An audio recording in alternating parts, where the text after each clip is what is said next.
On est très très heureux de recevoir deux enseignants et deux chercheurs qui comptent beaucoup dans le champ actuel des études littéraires et de l'esthétique.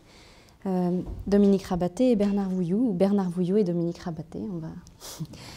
Dominique Rabaté est professeur de littérature française à Paris 7. Il est actuellement en délégation au CRAL, ce dont nous sommes très heureux.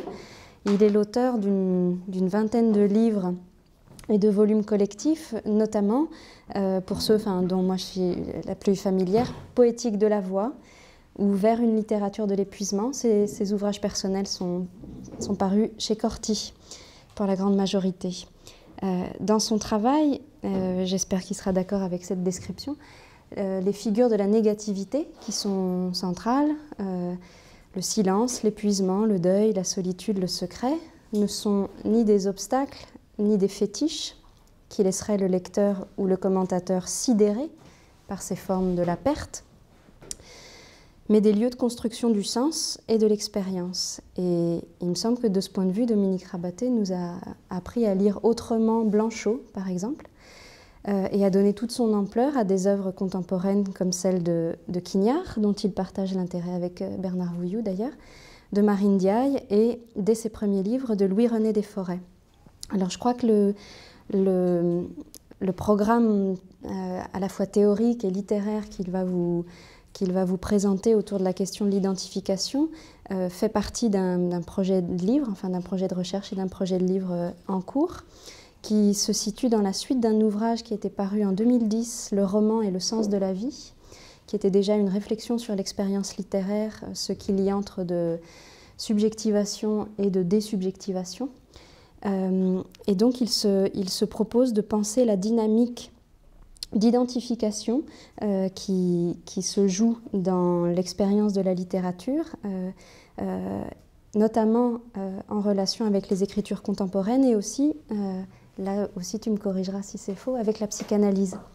Donc je pense que c'est dans cette perspective qu'il vous parlera de cette question de l'identification. Le secret a été gardé sur la conduite de la séance, donc je ne sais pas si Bernard Vouilloux empruntera le même chemin, peut-être est-ce que ce sera plutôt autour de la notion d'œuvre, d'identification de l'œuvre qu'il parlera? Je ne sais pas. Un peu. Un peu. Bernard Vouilloux est professeur à Paris 4 et il a été il y a quelques années en délégation au CRAL, ce dont nous étions très heureux. Donc ce sont deux familiers en fait de nos discussions qui sont là aujourd'hui. Bernard Vouilloux est lui aussi un des grands noms de la poétique et plus particulièrement de la stylistique et de leur extension à une compréhension plus vaste des pratiques symboliques et des expériences esthétiques. Ces recherches portent avant tout sur les rapports entre le langage verbal et le visuel, donc toujours au croisement d'une réflexion sur le texte et sur l'image.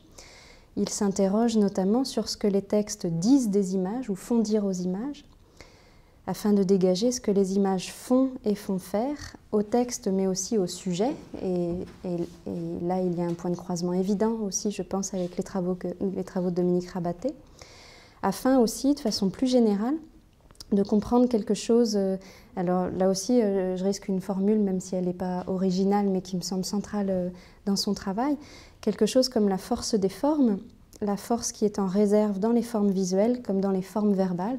Et c'est en ce sens, je crois, qu'il s'intéresse à la notion de figure, à l'énergie, au geste, comme à des conceptualisations de cette force et de ses effets.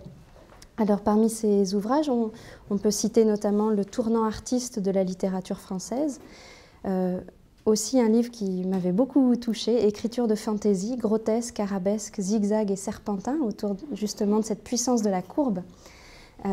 Ou encore, plus paradigmatique encore, le tableau vivant, qui rendait compte du phénomène du choc visuel et de la capacité des textes à en penser et à en figurer l'expérience. Voilà, donc depuis deux patrimoines théoriques divers, différents entre eux, mais qui se recoupent en beaucoup de points, la figure, le rapport à Quignard, l'intérêt pour les effets et les affects liés à l'expérience des formes. Voilà, on va les écouter tous les deux nous parler de cette question de l'identification et de la désidentification. Merci à vous.